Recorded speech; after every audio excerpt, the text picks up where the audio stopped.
So what we just did was we took one of those big words that sometimes can make us a little bit hesitant when we're getting ready to read, and we broke it into smaller parts to make it easier for us to put together. In DeAngela Huggins' class, first graders are gearing up to read a decodable text with multisyllabic words. 2 words. Earlier in this lesson, Ms. Huggins taught them how to divide, or chop, a long word into syllables. Now it's time for students to practice chopping on their own, with words they'll see in the story. You're going to chop your big word into its syllables. And then when I'm ready, I'm gonna have you read your word to me, okay? So the first thing we're gonna do with our word is we're gonna look for the what? Vowel. So we're gonna underline your vowels. After marking the vowels and consonants and then chopping their word, the students will decide if each syllable is open or closed. All right, Leona. So take a look at your vowel. Is that an open or closed? Open. How do you know that it's open? Because there's nothing blocking the O. Very good. So how can we mark our vowel to show that it's open? With a macaron and a circle with an O inside. So now if it's open, what is it gonna do to the vowel sound? Make it long. There, you're gonna make it And long. O's long sound, it's O. Very good. Nice job. So everyone's ready to read their first word? What's your word? Traffic. Say it flat. Traffic. Very good. Jackson's word was? Traffic. Nice. All right. Problem. Problem. What is George's word? Problem. Watch next how Georgia's classmate Leona decodes the syllables individually and then reads the word as a whole. Shaw's word? This helps build her fluency. And then Leona's word is, let's see, read our first syllable. Motto. Put it together. Motto. Everyone, what's her word? Motto. And motto. Everyone say it fast. Motto. We're gonna say it fluently. When you have a motto, it's like a saying or a phrase that shows something that you believe in, like, I can do it. Everyone say, I can do it. I can do it. So that is like a motto, something that you say, a phrase or a saying. And the Three Musketeers motto was one for all and all for one. Very nice. All right. And the reason we're doing these specific words, because we're going to actually read today.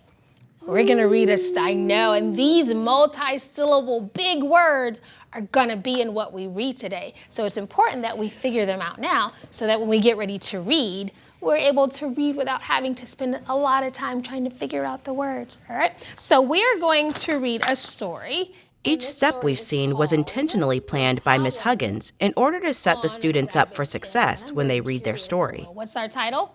The Problem on Rabbit Hill. So as we read the problem on Rabbit Hill, you're going to read it you're going to whisper read it. And then I'm going to listen in to some of you read aloud to me, okay? And as you read, I also want you to be thinking about our purpose for reading. I want you to be thinking about what is the problem on Rabbit Hill. Dun, dun, dun. I love the sound effects. All right, so read aloud to me, please. Jess and Jack had a... Ms. Huggins listens to each student briefly, offering help when needed. Good job. Read aloud to me from wherever you are. They had a motto. We can do it, yes we can. They did chant that the motto as they went. The day for the splendid... Chopping words helps students read accurately. Very good. An important step toward the ultimate goal, comprehension. And that's exactly what Ms. Huggins checks for now. Splendid. Very good. So how many of you have read it at least once? Oh, so everyone's read it at least once. So remember, the title was The Problem on a Rabbit Hill. So what was the problem? There was no place to get out of the sun. Very good. And how did they solve that?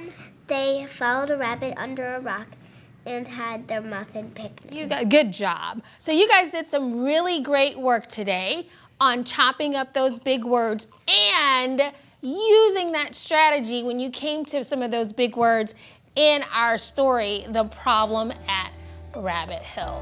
So give yourselves a high five. Give me a high five.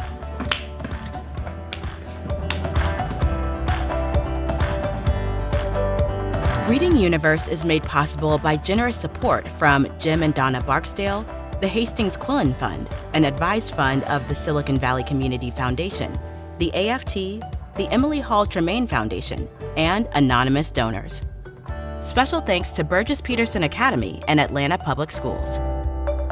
If you enjoyed this video, please subscribe to our YouTube channel at RU Teaching. Reading Universe is a service of WETA Washington, D.C., the Barksdale Reading Institute, and First Book. This is Reading Universe.